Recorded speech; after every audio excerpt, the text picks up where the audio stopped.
¿vale? El tema de geometría lo tenéis, ya os dije el otro día, para los que ya habéis visto el tema y para los que no, creo que también lo comenté, ¿vale?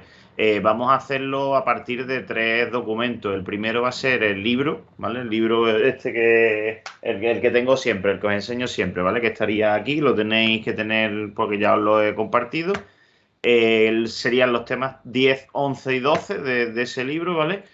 Luego tenemos las diapositivas de lo que es la asignatura y luego aparte tenéis estos apuntes que creo que ya los he mandado al grupo. Si no lo he mandado, me lo decís, luego os lo mando, ¿vale? Que son apuntes míos con pues prácticamente todo el tema explicado. Pues eso, a mano, ¿vale? Está sacado de aquí, he sacado básicamente cosas del libro y cosas de las diapositivas, incluso algunas cosas que no vienen ni en el libro ni en las diapositivas y que en algunos exámenes pues lo ha preguntado, ¿vale? Entonces, voy a empezar. Bueno, tenéis aquí en mis apuntes lo que sería un índice de lo que es este tema. Este tema en realidad ya, como como he dicho antes, en el libro viene separado en 3 partes, ¿vale? Yo lo tengo aquí lo que sería la parte de la geometría en 2 dimensiones y la parte de la geometría en 3 dimensiones. Aparte de esas 2 partes, habría una tercera parte que es el de transformaciones geométricas, ¿vale? Que ese lo veremos, digamos, pues eso, como si fuese aparte, pero realmente entra dentro de geometría también, ¿vale? Entraría dentro del mismo tema. Pues bien, como índice, ¿vale? Tenemos lo que sería la definición de geometría, donde podemos encontrarnos la geometría. Luego tenemos las destrezas geométricas, que ahora veremos qué es lo que sería. Y luego ya dentro de figuras geométricas, pues hacemos diferencia entre si son en 2 dimensiones, es decir, en el plano, o si son en 3 dimensiones, es decir, en el espacio, ¿vale? Dentro de las 2 dimensiones, pues tenemos que conocer cuáles son los elementos básicos en geometría, los puntos, las rectas, los planos y los ángulos y posiciones relativas entre ellos. Luego tendríamos que saber lo que es un poligonal, la definición de poligonal. Dentro de los poligonales, un tipo de poligonal va a ser los polígonos. Y dentro de los polígonos, pues tenemos que saber los elementos fundamentales de los polígonos, que son los vértices, los lados, las diagonales, los ángulos y la regularidad, que sería una característica de los polígonos.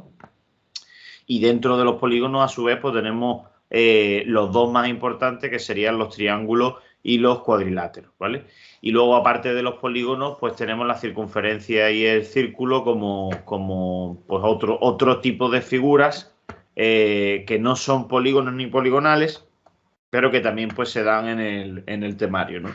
Y luego está la parte de las 3 dimensiones, que sería la parte de la geometría en el espacio, y que dentro de ella podemos encontrar lo que serían los cuerpos geométricos, es decir, los poliedros y los cuerpos en revolución, y todos los poliedros en concreto pues van a cumplir una fórmula que se llama la fórmula de Euler, que nos va a permitir pues saber el número de caras, de vértices y de aristas, que son los elementos básicos de todo poliedro. Esos serían los 2 primeros temas. Luego el tercero, que ya digo, también es de geometría, pues tendría la parte de transformaciones geométricas, es decir, las cosas que se pueden hacer con figuras geométricas, que básicamente pues son 3, son traslaciones, es decir, movimientos de la figura, simetrías y giros, ¿vale? Esas son las tres transformaciones que se le pueden hacer a las figuras geométricas. Pues bien, lo primero que tenemos es la definición de geometría, ¿vale? ¿Qué es geometría? Pues la geometría se separa, digamos, en 2 partes la palabra. La primera parte pues sería geo, que significa tierra, y la segunda parte pues sería metría, que significa medida. Básicamente pues es la medida de la tierra, ¿no? La primera parte, digamos, de la presentación de la asignatura pues es eso, la definición de geometría. ¿Qué es la geometría? Pues la medida de la tierra, y se refiere pues al aspecto práctico que dio lugar a su origen en el antiguo Egipto. Es decir, en Egipto se empezó a utilizar la geometría para medir sobre todo pues la tierra, para medir terreno, para repartirse tierras y cosas así, ¿no? Incluso para la construcción de las pirámides, ¿no? Pues se utilizó la geometría. En la matemática griega, pues también usaban la geometría, de hecho lo usaban prácticamente pues para todo, ¿no? Los matemáticos griegos se les llamaba geómatras, ¿vale? Era la manera de llamarlo, ¿no? Bien, ¿Dónde nos podemos encontrar la geometría? ¿En qué situaciones de la vida nos podemos encontrar la geometría? Pues nos lo podemos encontrar en la naturaleza, nos lo podemos encontrar en el arte, en la arquitectura, en juegos populares, en montones de cosas, ¿no? Dentro de la naturaleza, por ejemplo, pues tenéis aquí algunas situaciones, ¿no? Simetría en animales y plantas, en algunas construcciones animales, como por ejemplo las telas de araña o los panales de abejas. Incluso pues los copos de nieve, en estalactitas, estalagmitas y demás, ¿no? Eso dentro de la naturaleza. Luego, dentro del entorno artístico y arquitectónico, o sea, en el arte y la arquitectura, pues en diferentes construcciones se utiliza la geometría, pues, se utiliza también la geometría en cuanto a formas, jugar con formas, con volúmenes, con sombras, con colores, todo eso, pues son también aspectos geométricos. Y luego, pues en otros campos también, como el diseño gráfico, la fotografía o incluso en el cine, ¿no? Que ya comenté el otro día, se lo comenté de hecho a Iván, que en el cine, por ejemplo, utilizan en muchas escenas para crear ciertas sensaciones cuando estamos viendo la película, pues se basan sobre todo en la geometría y en disposiciones dentro de lo que sería la fotografía del cine, pues eso, ¿no? Según cómo coloquen a los personajes o a la distribución de la habitación, pues te da una sensación a lo mejor de miedo, de pánico o lo que sea. O sea, que al final la geometría ya no solamente en sí es artística por sí misma, sino que además se utiliza para jugar con los sentimientos, ¿no? También se puede encontrar en los juegos, ¿vale? En los juegos populares como por ejemplo pues el juego del corro, juegos deportivos, en circuitos, planos, incluso en las propias reglas del juego nos vamos a basar en movimientos geométricos, ¿no? Por ejemplo, el billar, el ajedrez, el parchís, pues, todo ese tipo de juegos se basan en movimientos geométricos y no solamente lo que sería el tablero en sí del juego, sino en las propias reglas y en los propios movimientos. Incluso otros juegos, por ejemplo, usan pues eso, figuras geométricas, ¿no? Como por ejemplo los puzzles o figuras espaciales, como por ejemplo el cubo de Rubik, el juego de construcciones, ¿no? Los Legos y los mecanos y demás. O, por ejemplo, pues incluso los parques infantiles, pues que también tienen formas geométricas, ¿no? Pueden tener formas geométricas. Pues bien, esto sería una primera parte que un poco así, un poco como introductoria. Aparte de eso, también tengo un apartado más que en las diapositivas creo que venía al final del todo. Yo lo he preferido meter aquí al principio, que son las destrezas geométricas. ¿Qué son esto de las destrezas geométricas? Pues básicamente lo que se busca conseguir en el niño cuando se le explica geometría. Es decir, la idea es que cuando explicamos geometría, el niño pues sea capaz de hacer todas estas cosas que vamos a ver ahora. La primera, por ejemplo, es percibir e identificar formas. Es decir, que el niño vea un objeto y sepa reconocer qué figura geométrica ve en ese objeto. Sacar características de los objetos, ¿no? Pues este objeto tiene no sé cuántos lados, no sé cuántos vértices, o no sé cuántos ángulos, o su ángulo es agudo, o su ángulo es tal. Entonces, eso son características.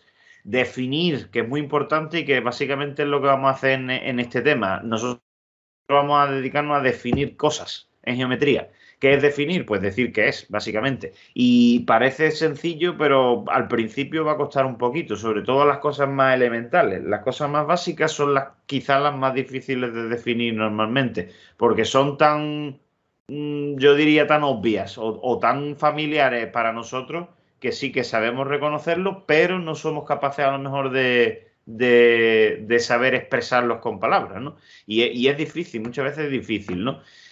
Otra de las cosas que tiene que saber hacer un niño, pues debe saber construir y debe saber dibujar figuras geométricas, ¿vale? O sea, ya entraría la parte manipulativa, ¿no? Que el niño sea capaz de hacer o de pintar un cuadrado o pintar un triángulo, primero, digamos, con las manos o con objetos, con recursos materiales, y luego, posteriormente, pues ya utilizando reglas, cartabón, escuadra y todo este tipo de herramientas, ¿no? Otra de las cosas también que tiene que saber un niño, bueno, y nosotros al fin y al cabo, es clasificar la figura geométrica. Es decir, nosotros he dicho antes cuando he ido explicando el índice que existían unas figuras que se llamaban poligonales, que dentro de los poligonales hay unas figuras que son los polígonos y que dentro de los polígonos los más importantes son los triángulos y los cuadriláteros. Bueno, pues ahí ya hemos hecho una clasificación. Es decir, hemos ido diciendo los distintos tipos o de las distintas clases de cada una de las cosas que hemos ido viendo. También lo vamos a ir haciendo en este tema. El tema de medir, lo mismo, el tema de medir. ¿Qué se puede medir en las figuras geométricas? Se pueden medir longitudes, se pueden medir áreas, se pueden medir volúmenes, se pueden medir ángulos, que es otra de las cosas que podemos hacer, se pueden medir por muchas cosas, ¿no? Encontrar propiedades. Es decir, cuidado con esto, no es lo mismo propiedades que características. Características se podría decir que son las cosas que tienen asociadas o que van asociadas con un objeto, y propiedades serían como una especie de reglas que se cumplen siempre, ¿vale? Con la figura, por ejemplo, por poner un caso, los triángulos, ¿qué propiedad tienen? Pues que la suma de los ángulos interiores siempre es 180. Eso es una propiedad, ¿vale? Eso sería una propiedad, porque todos los triángulos lo cumplen. Y luego otra de las cosas que tenemos que saber hacer en geometría, y en general deberíamos hacerlo también en otros campos, pero en geometría sobre todo lo que vamos a hacer es demostrar. Es decir, si yo acabo de decir, por ejemplo, que todos los triángulos suman sus ángulos interiores 180, pues lo normal es que demostremos que eso es verdad, ¿vale? Entonces, todas estas cosas se dicen que son las destrezas geométricas y básicamente serían los objetivos a conseguir pues en los niños, ¿vale? Cuando se explicase este tema. Pues bien, una vez visto la introducción y todo lo que se quiere conseguir con el tema de geometría, pues ya entraríamos en la primera parte, ¿no? Que sería la parte de la figura geométrica en 2 dimensiones, es decir, en el plano, ¿vale? En el plano. En el libro, perdón, sería el tema 10. Geometría elemental del plano, que por cierto en el libro toda esta introducción que hemos estado haciendo también viene, ¿vale? Porque también te explica qué es la geometría y dónde encontramos la geometría y demás. O sea, esta introducción que ya hemos hecho vendría también. El tema se podría decir que empieza aquí, en el punto 4, elementos básicos de la geometría plana, ¿vale? Ese sería el principio de este tema de figuras geométricas en 2 dimensiones. Pues bien, tenemos aquí una especie de esquema también, que es prácticamente el mismo que el que he puesto, que es la introducción a la geometría plana, cuáles son los elementos básicos, qué relación existe entre dichos elementos, polígonos y clasificaciones, triángulos, cuadriláteros a través de las destrezas geométricas, que ya las hemos comentado también, clasificación y propiedades, figuras curvilíneas. Dentro de las figuras curvilíneas tenemos la circunferencia y el círculo, y luego pues materiales y recursos didácticos para trabajar con todo esto, ¿no? Entonces, este sería el esquema de esta parte, de esta parte del tema. Pues bien, ¿qué elementos básicos tienen las figuras geométricas en 2 dimensiones? Es decir, ¿qué elementos básicos tienen en general la geometría? Pues te dice que según Euclides, ¿vale? Que era un griego, un matemático griego, un geómatra también, los elementos básicos de la geometría son el punto, la recta y el plano. Esos son los 3 elementos básicos de la geometría. ¿Por qué? Porque cualquier figura geométrica debería tener una serie de puntos, debería tener una serie de rectas y debería tener una serie de planos, ¿vale? Si yo pinto, por ejemplo, un triángulo, voy a irme aquí. Si yo pinto un triángulo, pues la idea cuál es, que si yo tengo este triángulo de aquí, pues este punto de aquí, este punto de aquí y este punto de aquí se puede decir que delimita al triángulo. También hay puntos que tienen unas características, en este caso este punto pues sería un punto exterior del triángulo, o este punto de aquí sería un punto interior al triángulo, con lo cual hay diferentes tipos de triángulos, de puntos, perdón. Este punto y este punto serían los vértices del triángulo, este punto sería un punto exterior al triángulo y este punto pues sería un punto interior al triángulo, ¿no? En cuanto a las rectas, pues rectas serían cada una de estas líneas de aquí, ¿vale? Y esta de aquí también sería otra recta, y esta de aquí pues también sería otra recta. También se puede decir que hay rectas que son exteriores, ¿vale? En este caso, y bueno, se podría a lo mejor decir no que haya rectas interiores, pero quizás sí se puede decir que haya segmentos, que ahora veremos qué es lo que son los segmentos interiores, ¿vale? Entonces, lo mismo, ¿no? Todo esto que estamos diciendo de dentro, fuera y tal, pues son posiciones relativas también, se podría considerar posiciones relativas. Y luego, al fin y al cabo, como el triángulo es una figura plana, pues la idea es que ese triángulo está contenido pues en un plano. Los planos normalmente los vamos a pintar de esta manera, como si fuese un cuadrilátero, y la idea es que eso, que este tipo de planos o este tipo de objetos geométricos, pues se dice que tienen dos dimensiones porque tienen una longitud, o sea, tienen un ancho y tienen un largo.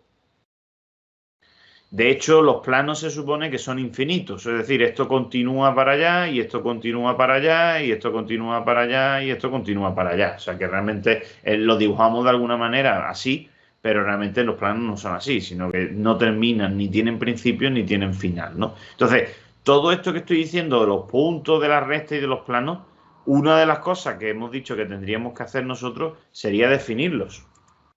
Entonces, pensar que hallar una definición de punto, hallar una definición de recta, hallar una definición de plano, ahora veréis que no es tan sencillo. ¿Qué es un punto? O sea, si nos preguntamos qué es un punto, aquí, por ejemplo, Euclides, en sus libros, lo que propuso es que un punto era aquello que no tenía partes. Pero claro, una definición en la que decimos que un punto es aquello que no tiene partes, para mi gusto es un poco corta, no se me queda un poco corta. En el libro, por ejemplo, definen el punto de esta manera, ¿vale? Dice que un punto no tiene dimensiones y sirve para indicar una posición, ¿vale? No tiene dimensiones. Aquí dice que no tiene dimensiones, en el Euclides decía que no tiene partes. Bueno, más o menos es parecido. Otra forma de definir punto, ¿vale? Lo tenéis aquí. Te dice, el punto, por lo menos en las diapositivas, tal y como viene, te dice que un punto geométrico es un pequeño trazo en el papel, lo más pequeño posible o lo más corto posible. Lo mismo, esto es un poco también, se queda un poco corta la definición, porque al final un pequeño trazo yo puedo decir que es esto. Y a lo mejor esto no es un punto debería ser así. Por ejemplo, luego te dice que los puntos los podemos representar como una cruz, de esta manera, y tampoco es un pequeño trazo, ahí hay dos trazos en realidad. O sea que las definiciones hay un poco, sobre todo la de punto, es difícil. O sea, es difícil de sacar una definición ahí un poco más precisa. La definición de la diapositiva dice eso, que es un pequeño trazo en el papel lo más corto posible. La definición de Euclides dice que es aquello que no tiene partes. La definición del libro dice que es aquello que no tiene dimensión y que sirve para indicar una posición. Pues yo lo que he hecho básicamente ha sido coger pues, un poco de cada. He definido un punto como un pequeño trazo en el papel que no tiene dimensión y que sirve para indicar pues, una posición. ¿Vale? Entonces, aquí realmente he cogido de cada sitio lo que sería una definición. Entonces, acabo de definir lo que sería un punto, que es una de las destrezas geométricas que hemos comentado antes que tendríamos que tener, ¿no? El saber definir cosas. Y partimos del punto porque es lo más básico posible, lo más elemental. ¿Qué más elementos tenemos? Pues tenemos las rectas. ¿Qué es una recta? Lo mismo, vamos a ver qué sería una recta según Euclides, que sería pues algo así. Te dice, una línea es una longitud sin anchura y dentro de las líneas, una línea recta es aquella que yace por igual respecto de los puntos que están en ella. Lo mismo, Euclides, quizá por su antigüedad, era un poco, no sé, raro definiendo, ¿no? Una línea recta es aquello que yace por igual respecto de los puntos que están en ella.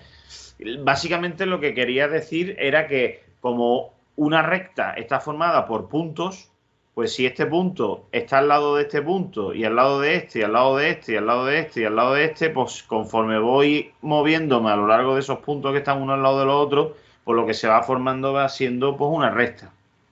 ¿Vale? Entonces se podría definir a lo mejor una línea recta pues como el conjunto de puntos pues que están uno al lado del otro. Pero claro, es que realmente este punto también está a lo mejor al lado de este y luego este está al lado de este y con esto no hago una recta. Con esto no hago yo una recta si lo uno. Entonces deberíamos buscar una definición pues, más precisa. Otra definición que viene también en la diapositiva es que te dice que una línea recta, porque una recta es una línea recta, dos puntos delimitan una única recta y una recta además debe ser ilimitada, ¿vale? Esa sería la definición de recta que da la diapositiva. Es decir, se podría decir básicamente que pues si yo tengo dos puntos, un primer punto aquí y un segundo punto aquí, pues una línea recta es una línea que pasa por esos dos puntos. Algo así, ¿no? ¿Cuál es el problema de esa definición que acabo de decir? Que esto también se considera una línea y también pasa por los dos puntos. Esta línea de aquí, el problema que tiene es que es curva, mientras que esta línea de aquí sería recta. ¿Vale? Entonces, no me vale definir una línea recta como aquella línea que pasa por dos puntos, porque eso realmente es mentira. Esta no es una línea recta.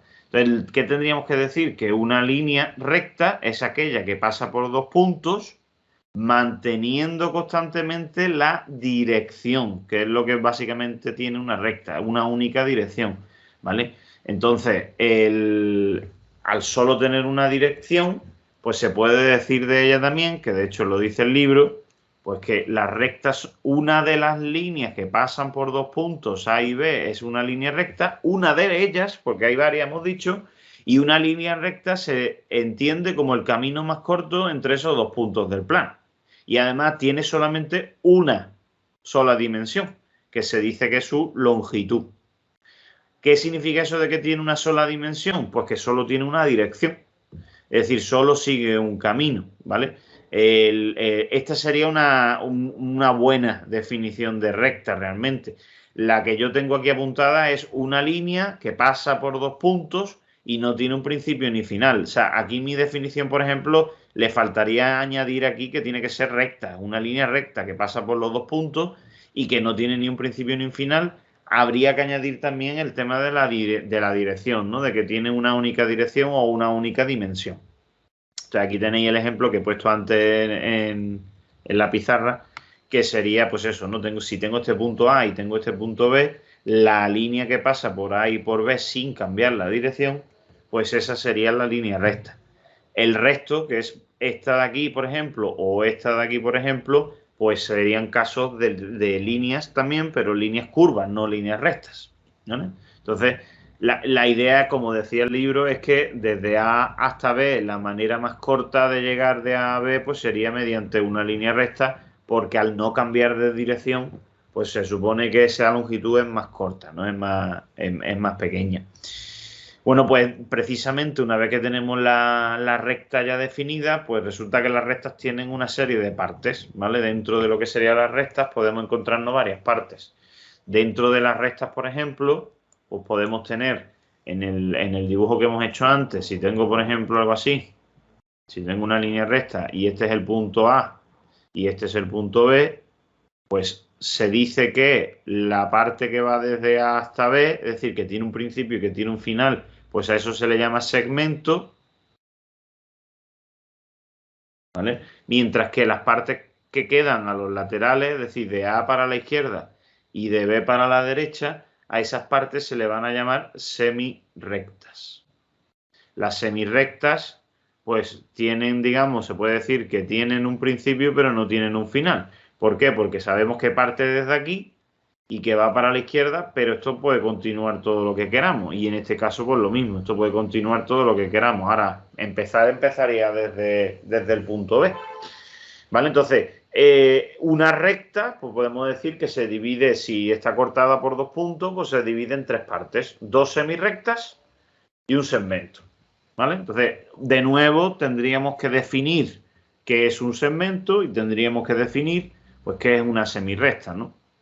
En el caso de las diapositivas, pues tenemos más adelante, de hecho, tenemos por aquí, pues te dice que un punto en una recta divide la recta en dos semirrectas. Eso quiere decir que si en vez de poner los dos puntos que yo he puesto, hubiese dibujado una única recta y un único punto, entonces, claro, lo que vaya de aquí para allá va a ser una semirrecta y lo que vaya de aquí para allá pues va a ser otra. Por eso dice que un punto divide una recta en dos semirrectas. Mientras que si cojo dos puntos en lugar de uno, pues se va a dividir en tres partes. Dos semirrectas y un segmento.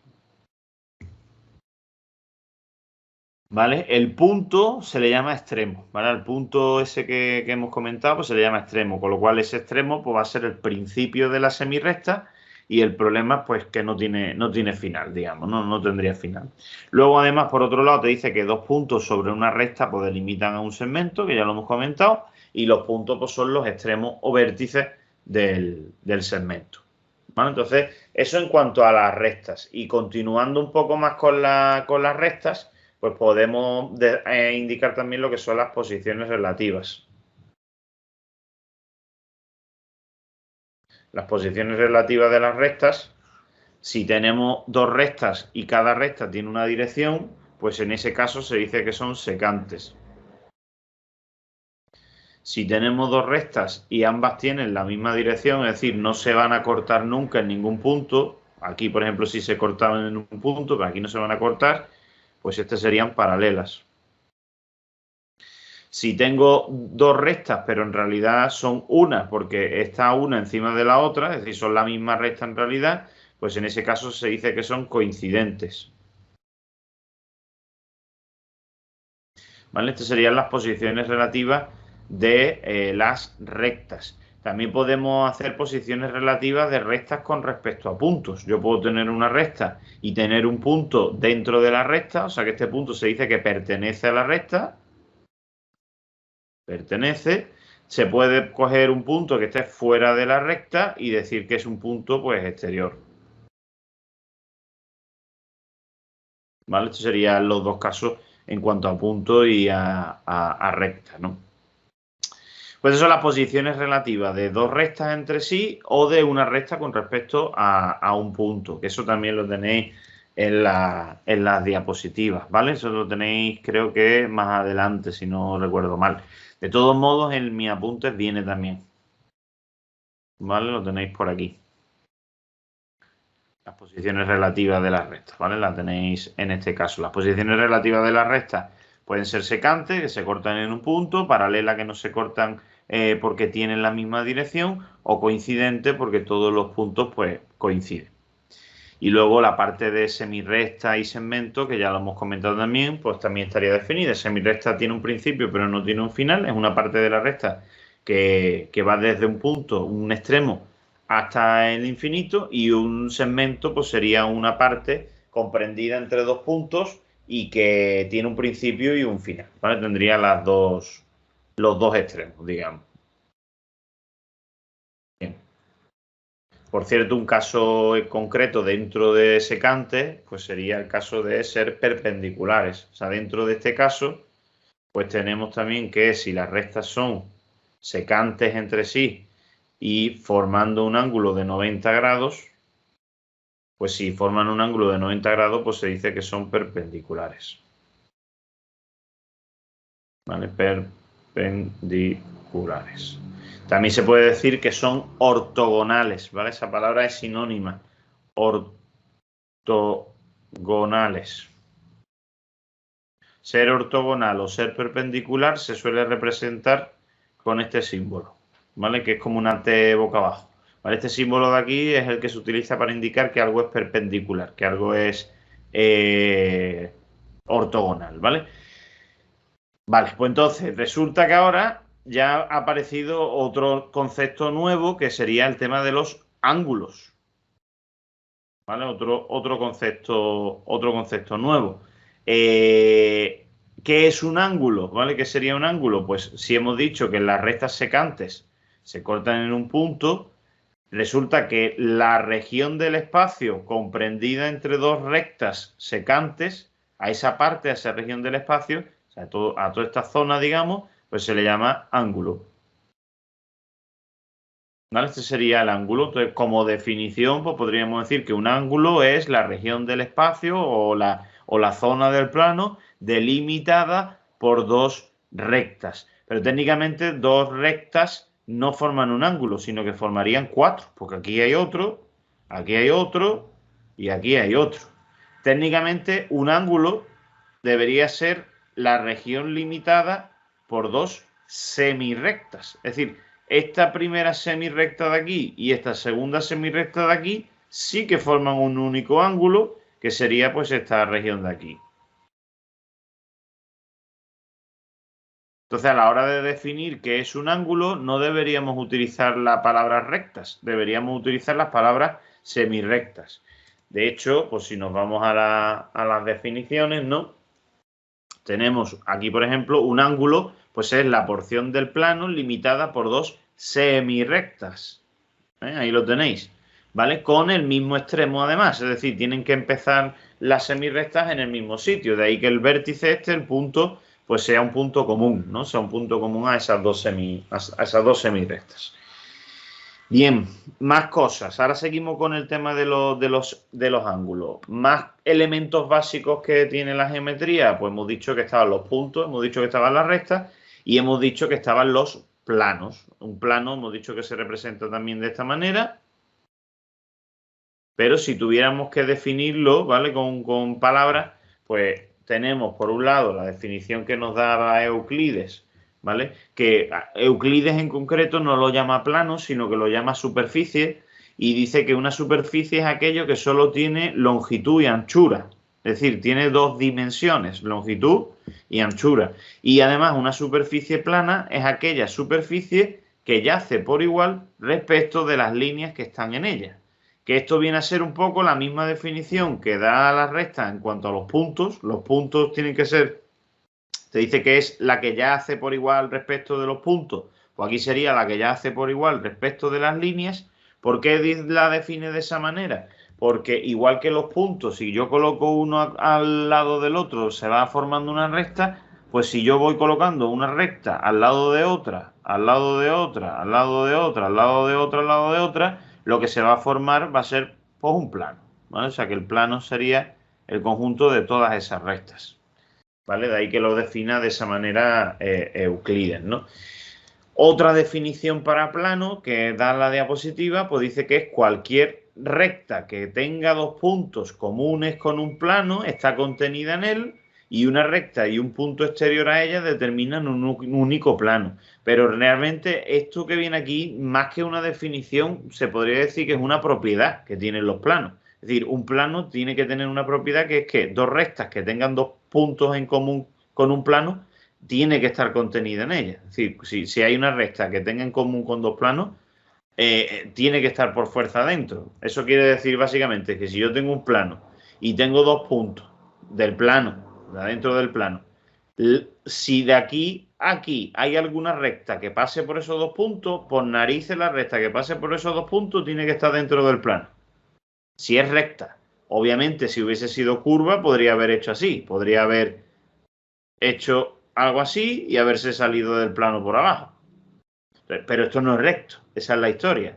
Tiene que ser una línea recta. Si es una línea recta y los puntos están en el plano, entonces la recta tiene que estar contenida en el plano. Pero eso no es una definición. Eso al fin y al cabo es una propiedad. Es una propiedad que tendría cualquier plano con dos puntos. Así que esa, a mí personalmente, pues no me gusta como definición para plano.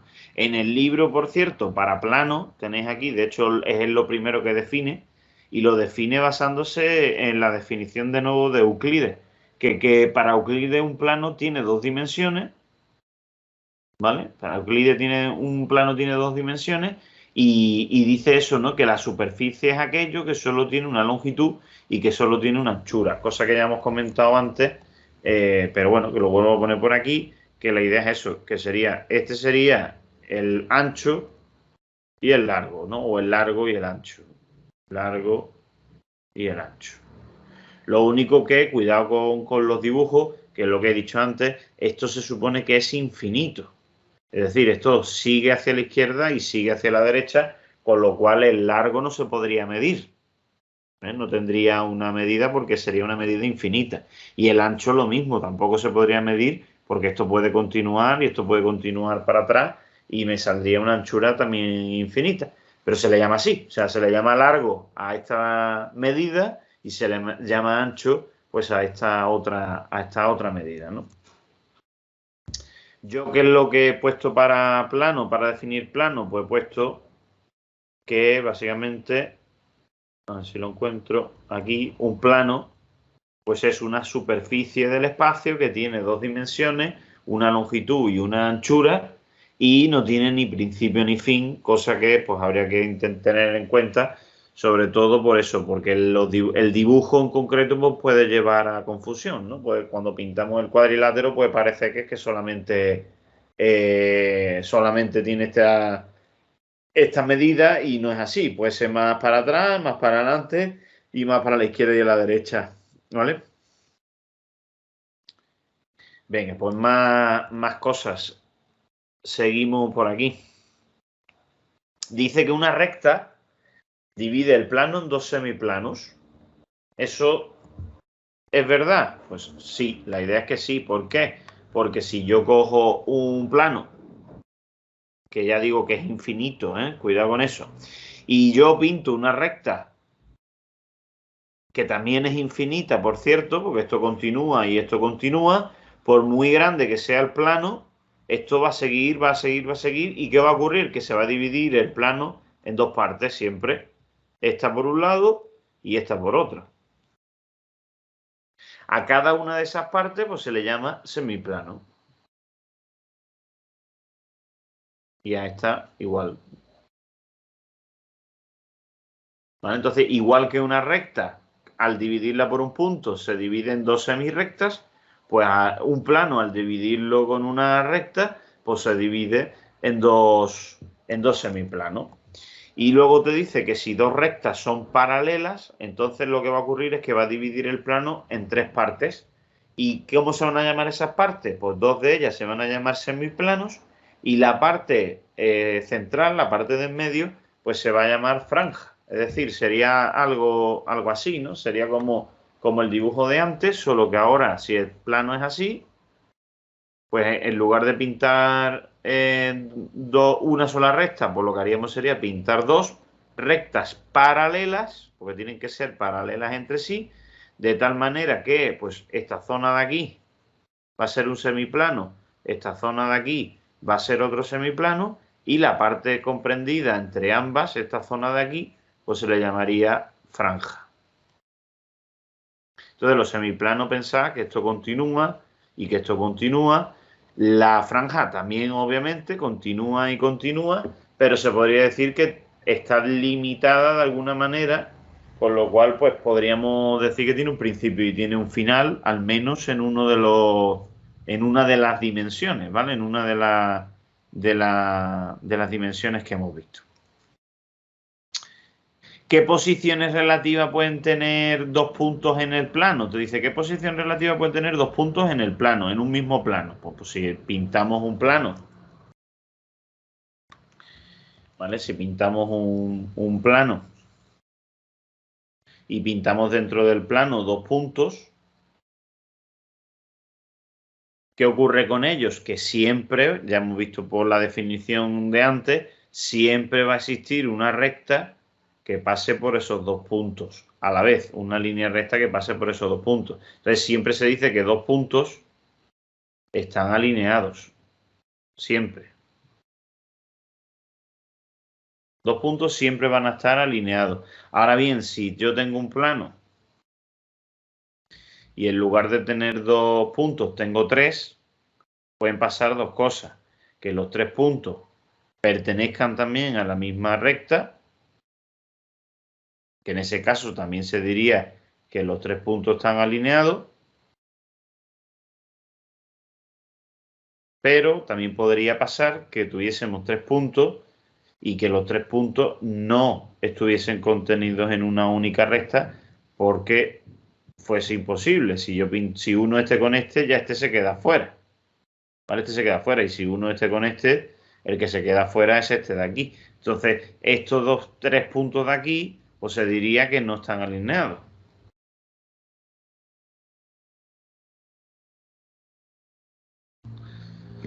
¿Vale? Entonces, si tengo tres puntos, ¿vale? Si tengo tres puntos, puede pasar que estén alineados o puede pasar que no lo estén, ¿no? Tres puntos pueden estar sobre la misma recta, se dice que están alineados, o no estarlo, ¿vale? O no estarlo. Ahora bien, si son dos puntos, siempre van a estar alineados.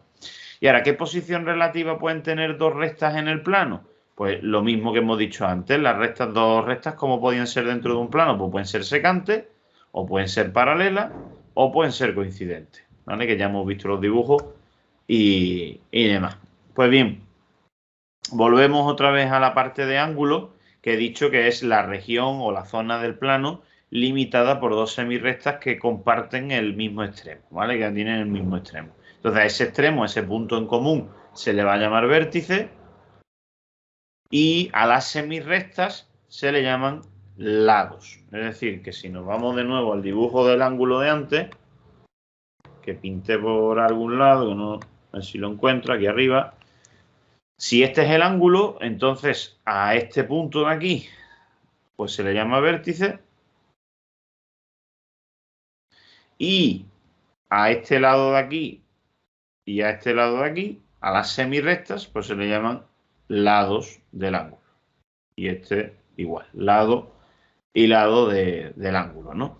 Pues bien, ¿qué más cosas tenemos que saber de los ángulos? Pues lo primero es que los ángulos te dice que sobre ángulos debemos tener claro qué significa. Te dice que un ángulo puede ser agudo, puede ser recto, puede ser obtuso, puede ser llano.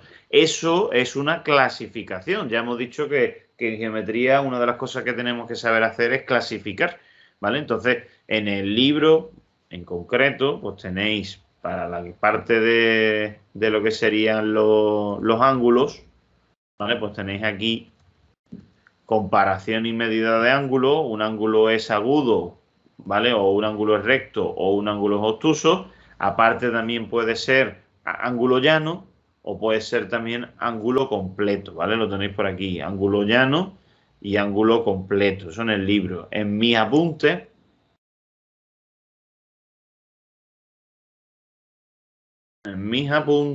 tenéis clasificación de los ángulos aquí con sus dibujos respectivos y con lo que tienen que medir los ángulos, ¿no? Un ángulo recto pues tiene que medir 90 grados, un ángulo agudo tiene que medir menos de 90 grados, un ángulo obtuso tiene que medir entre 90 y 180 grados, en el caso de los ángulos llanos pues tiene que medir 180 y en el caso de los ángulos completos pues tienen que medir 360, que básicamente pues sería la medida de una circunferencia entera, ¿no? De una circunferencia completa.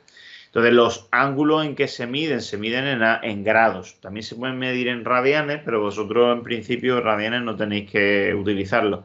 Lo que sí que tenéis que saber es que para medir los ángulos, pues utilizábamos una herramienta que se llamaba el transportador de ángulos, que era pues esta herramienta de aquí, que venía graduada, que tenía aquí una marquita que era donde poníamos el cero. Y la idea es que esa marca tiene que coincidir con uno de los lados del ángulo y la otra marca la buscaremos en el transportador y justo por donde corte me indicará la medida de ese ángulo, ¿vale? Me indicará si el ángulo es de 40, de 80, de 90 o de lo que sea, ¿no? Lo que mida lo que sea. Pues eso en cuanto a los ángulos. Antes de eso, que acabo de ver una parte que no tampoco he comentado, que la comento ahora, las posiciones relativas entre planos, ¿vale? Nosotros hemos visto los planos, hemos visto un plano nada más y la hemos definido, pero la idea es que se puede tener más de un plano. Si yo tengo dos planos y los dos planos se cortaran entre sí, la idea es que el corte formaría una recta. Entonces, otra forma de definir una línea recta sería diciendo que una línea recta es la intersección entre dos planos secantes o entre dos planos con distintas direcciones, se puede decir, ¿no? Mientras que si dos planos son paralelos, pues en ese caso, al ser paralelos, no se van a cortar en ningún punto ni en ninguna recta, ¿no? Ambos se podría decir de ellos que tienen la misma dirección y también se puede decir de ellos que no tienen puntos en común. Y luego dos planos se dice que son coincidentes, pues si está uno dentro del otro o encima del otro, y en ese caso pues tendrían infinitos puntos y infinitas rectas también en común. Y dentro del caso de planos secantes, dentro de este primer caso, pues tendríamos el caso de que los planos fuesen perpendiculares, que es que sean secantes y que además pues el ángulo que formen entre sí pues sea un ángulo de 90 grados, ¿vale? Que sería la medida esa que tendrían que tener. Y ya luego esto de los semiplanos y de los ángulos, pues sí que lo hemos visto. Otra forma, por cierto, de ver el tema de los ángulos, que lo tenéis aquí, es, yo he dicho que un ángulo en realidad, uno solo, estaría delimitado por dos semirrectas, pero al principio lo que hice fue pintar dos rectas y dije que se formaban cuatro ángulos entre ellos.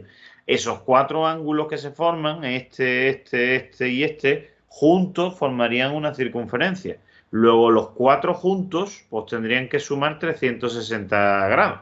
O sea que alfa más beta, es decir, este ángulo de aquí, más este ángulo de aquí, más este ángulo de aquí, más este ángulo de aquí, tienen que ser una circunferencia completa.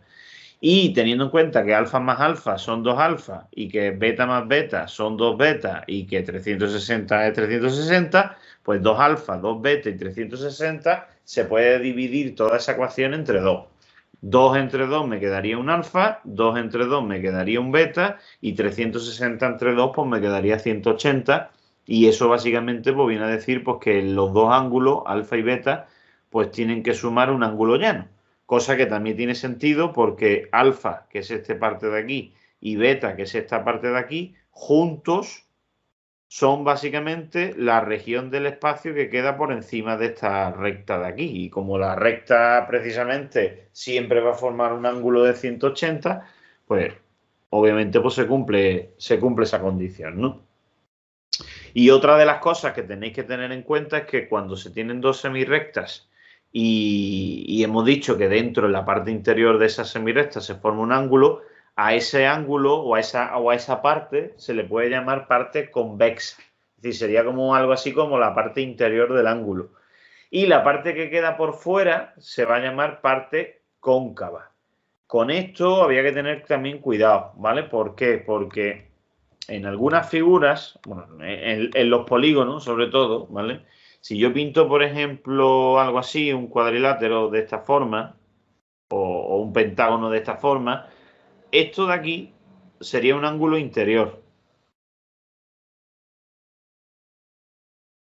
Esto es un ángulo interior, ¿vale? Pero lo que queda por fuera, que para nosotros lo lógico sería que fuese todo esto entero, esto que queda por fuera no se le llama ángulo exterior.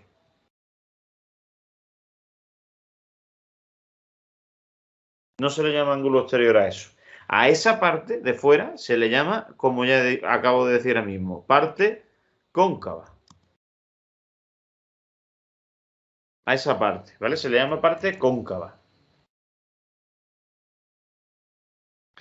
Ahora, entonces me podréis preguntar, bueno, ¿y entonces qué es el ángulo exterior?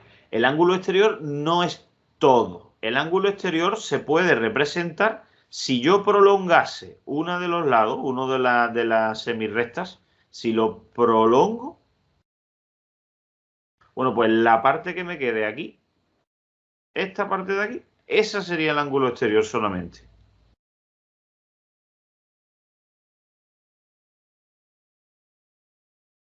Eso sí es el ángulo exterior, no todo. ¿Vale? Que eso suele ser un fallo común porque, claro, vemos si lo de dentro se llama ángulo interior, pues lo de fuera sería lo lógico que se llamara parte o ángulo exterior. Y no es así, no es todo lo de fuera el ángulo exterior. El ángulo exterior solamente sería esta parte de aquí, es decir, la parte que si al prolongar uno de los lados, pues parte del ángulo que quedaría por fuera, este sería el ángulo exterior. Entonces, teniendo en cuenta lo que hemos visto antes aquí precisamente, que yo he dicho que si yo tengo dos rectas y corto con dos rectas, se van a formar cuatro ángulos, alfa y beta, pues el alfa, si fuese el ángulo interior, el ángulo exterior sería beta. De ahí que yo lo que tuviese que hacer fuese prolongar este lado de aquí, y si lo prolongo, pues me va a salir entonces esta parte, y si no, si hubiese prolongado este otro, que también podríamos haberlo hecho con este otro, pues me habría salido este ángulo de aquí, que da igual que prolongue un lado que otro, que al final me saldría lo mismo, porque lo que me tiene que salir es beta, ¿vale? Y la idea es que los dos, el interior y el exterior, siempre tienen que sumar 180. Con lo cual, teniendo uno, podéis tener el otro, ¿vale?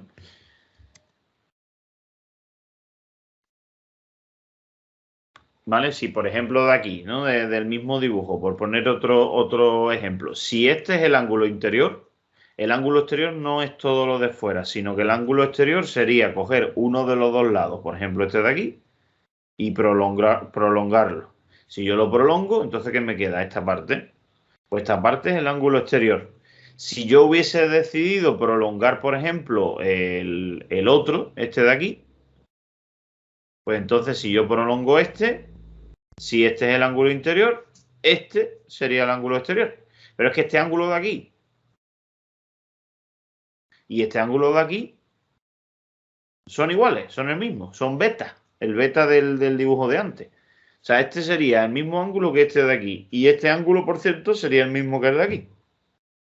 Pero como los que a nosotros nos interesan en los polígonos van a ser este por ser interior y el exterior, que es este o el de abajo, me da lo mismo uno que otro, pues solamente con estos dos es con los que tendríamos que tener, o sea, tendríamos que saber, básicamente. Esos serían los dos ángulos importantes, ¿no? Pues bien, una forma de clasificar los ángulos pues va a ser, pues eso, ¿no? De esta manera, en función de la medida de los ángulos, ¿no? Ahora, hay unos tipos de relaciones entre ángulos que también tenéis que conocer. Los tipos de relaciones entre ángulos en el libro os viene resumido pues en una tabla, básicamente, que es esta tabla de aquí. La voy a copiar.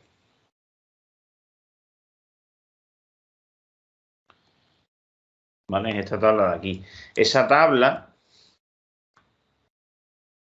la tenéis también en mi apunte, ¿vale? Puesta, pero esa tabla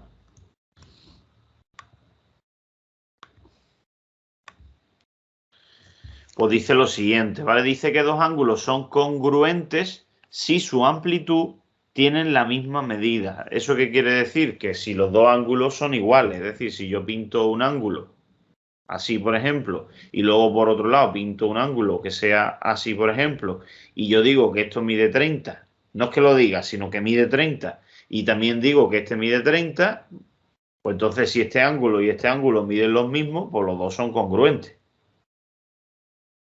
Ser congruente significa que tengan la misma medida, vaya, que midan lo mismo, ¿no? Dos ángulos cuando son complementarios, cuando la suma de sus amplitudes pues sea 90, es decir, cuando alfa más beta pues sea 90. Alfa más beta que sea 90, ¿qué quiere decir? Porque si yo tengo un ángulo así y tengo otro ángulo que es así, y resulta que al juntarlo los dos, al poner el alfa con el beta juntos, me sale algo así, y este es el alfa y este es el beta, pues los dos juntos, ¿qué es lo que forman? Un ángulo recto. ¿Y los ángulos rectos cuánto tienen que medir? Pues 90. Pues entonces alfa más beta, pues tendrían que ser de 90. Esos son ángulos complementarios. Ángulos que suman 90 grados. En los triángulos rectángulos,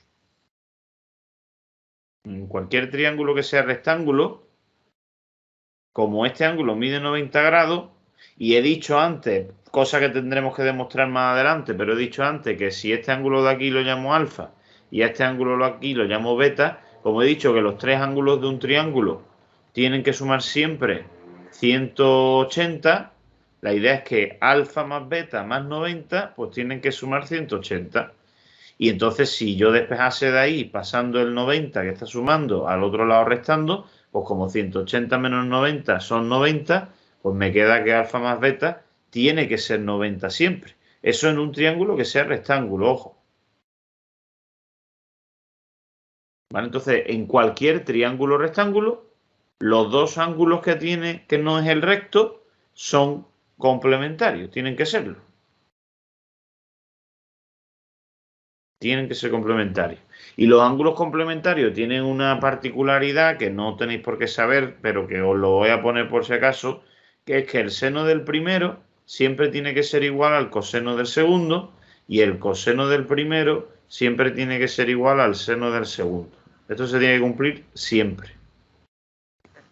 ¿Vale? Pero bueno, esto no tenéis por qué saberlo en este tema, porque vosotros en tema de senos, cosenos y demás, funciones trigonométricas, no tenéis que meteros, ¿vale? No hace falta profundizar tanto. Total, que si dos ángulos suman 90 grados, se dice que son complementarios. También hay otro concepto que es el de suplementario, que es lo mismo, pero en vez de que sumen 90, pues ahora tienen que sumar 180. ¿Vale? Alfa más beta tienen que sumar 180. Gráficamente, ¿qué ocurriría en ese caso? Pues que si pusiésemos los dos ángulos uno al lado del otro, lo que tendría que formar ahora es un ángulo llano. Es decir, si yo tengo un ángulo así y este ángulo es alfa, y tengo un ángulo, por ejemplo, así, que este sería el ángulo beta, pues si pongo los dos juntos, pongo este así, y este lo pongo aquí a continuación suya, pues si este es alfa y este es beta, pues los dos juntos formarían un ángulo llano. Y por tanto, alfa más beta, pues sumarían 180. Bueno, pues esos dos ángulos se dicen que tienen que ser suplementarios, ¿vale? Tienen que ser suplementarios. Y luego están los ángulos conjugados, que conjugados sería pues que sumaran 360. Es decir, que alfa más beta pues sumaran 360 grados, ¿vale? Que sería pues básicamente completar una circunferencia. Que podríamos decir que cualquier ángulo con su parte cóncava, si esta es la parte interna, el ángulo interno, pues la parte cóncava del ángulo, esta siempre va a ser en la beta y los dos juntos, alfa más beta, pues formarían una circunferencia. Es decir, alfa más beta tendría que ser pues 360. ¿Vale? O sea que si este es el ángulo interior, pues esta sería la parte cóncava. Y de hecho, en el de antes, que era el del suplementario, si en el suplementario hemos dicho que estaría aquí. Si en el suplementario hemos dicho que los dos juntos, alfa más beta, forman un ángulo de 180, si este es el ángulo interior,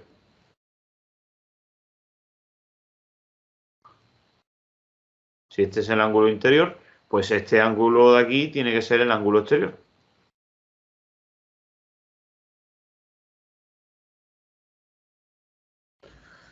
¿Vale? Pues esa es la primera parte de la tabla. La segunda parte que tiene la tabla era, la primera parte de la tabla es según la medida o la relación que existe entre las medidas, pues ahora es entre la posición, es decir, dónde están colocados los ángulos, ¿vale? Y tenemos tres situaciones, ¿vale? Tenemos tres situaciones. La primera situación, voy a empezar por esta. La primera situación son ángulos opuestos por el vértice. ¿Qué son ángulos opuestos por el vértice? Pues te dice que los lados son semirrectas opuestas. Para que nos entendamos, dos ángulos se dice que son opuestos por el vértice cuando, si tengo una recta y tengo otra recta, si esto es el ángulo, entonces el opuesto por el vértice es el que está enfrente, este de aquí. Que además tiene la particularidad pues que tienen que medir lo mismo. Fijaros que, como yo he dicho antes, que un ángulo sería un vértice con su semirrecta por aquí y su semirrecta por aquí, pues la semirrecta opuesta a esta sería esta y la semirrecta opuesta a esta sería esta. Luego el ángulo sería este de aquí. Entonces, este ángulo de aquí es opuesto por el vértice con este otro de aquí. No me valdría, por ejemplo, que pusiéramos una semirrecta así y una semirrecta así, se formara aquí un ángulo, y que por otro lado yo hiciese algo así, una semirrecta así, una semirrecta así, y este sea lo mismo, y que mida lo mismo que alfa. Esto no es un ángulo opuesto por el vértice, ¿eh? Esto. ¿Por qué? Porque esto no es la semirrecta opuesta a esta. Una semirrecta es opuesta a la otra cuando forman parte de la misma recta. Si yo he dicho que una recta, al partirla por un punto, me sale una semirrecta aquí y una semirrecta aquí, pues la idea es esa. La idea es que si esta es la semirrecta, la opuesta es esta otra. No me vale ni esta, ni cualquier otra combinación. No, tiene que ser esta. Pues entonces la idea es esa, que si esta es una semirrecta, pues la opuesta sea esta. Y si esta es una semirrecta, pues la opuesta tiene que ser esa. ¿Vale? Eso opuesto por el vértice, que es el más fácil de entender. Y luego, entre ángulo adyacente y ángulo consecutivo, ¿vale?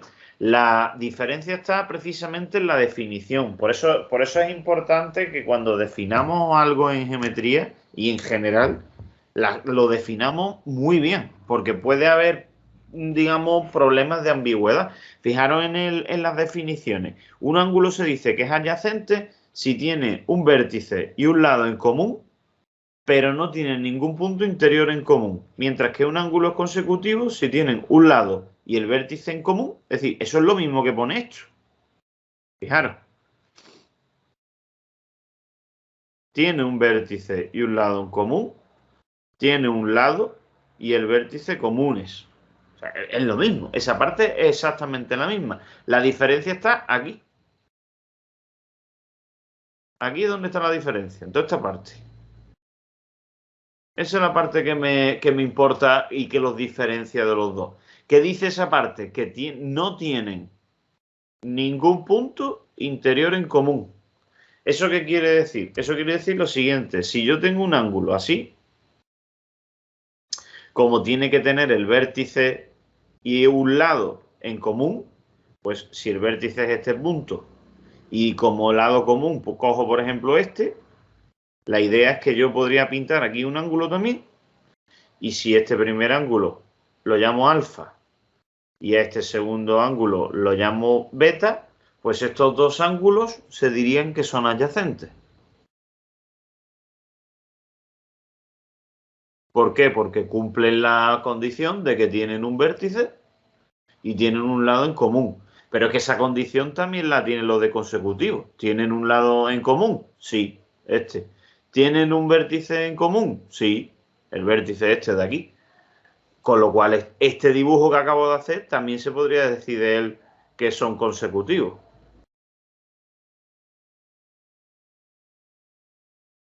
Ahora, ¿qué ocurre? Que yo puedo hacer otro dibujo parecido, no mismo, pero parecido. Yo puedo pintar aquí un ángulo y entonces puedo coger un vértice y puedo coger un lado en común, pero en vez de hacer el ángulo para afuera, puedo hacer el ángulo para adentro y poner el otro lado por dentro. Con lo cual ahora sería este el beta. Tenemos un lado en común, tenemos un vértice en común, con lo cual se supone que consecutivo también lo es. Son consecutivos, pero el problema es que no son adyacentes.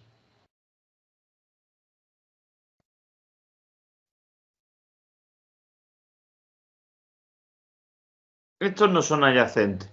¿Y por qué no son adyacentes? Pues por esto mismo, por esta parte de aquí.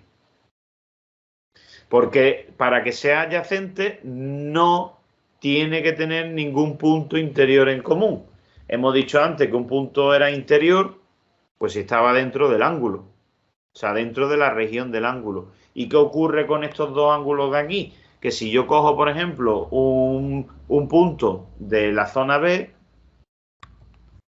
si yo cojo un punto del ángulo B, por ejemplo, este punto de aquí, que es interior a B, ¿qué ocurre con ese punto? Que también está dentro del ángulo A. O sea, si A es este ángulo de aquí, ese punto está dentro también del ángulo alfa. Luego, este punto es interior a B e interior a alfa.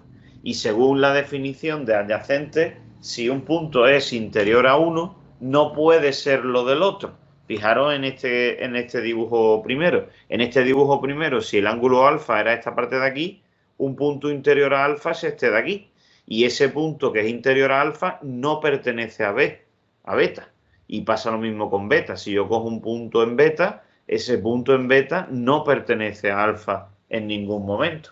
Por eso este sería el caso de adyacente. Es decir, para que sea adyacente tienen que tener un lado en común, un vértice en común, y los puntos interiores de uno no pueden ser puntos interiores del otro. Es decir, no pueden tener puntos interiores en común. En el caso segundo, que es este de aquí, pasa que tengo el vértice en común, que tengo un lado también en común, pero como uno está dentro del otro, pues los puntos interiores de uno también son puntos interiores del otro. Y eso hace automáticamente pues, que no puedan ser adyacentes porque la definición de adyacente no lo permite. No puede tener puntos interiores en común. Vale, entonces ya con eso sabríais diferenciar entonces si un ángulo pues es consecutivo o si es adyacente. Habría que tener cuidado con eso, ¿no? Con esa definición en concreto. Pues ahí tenéis lo que sería el recuadro y pues bueno, que dos ángulos sean adyacentes, que dos ángulos sean complementarios, suplementarios, opuestos por el vértice, pues ya lo hemos comentado, ¿no?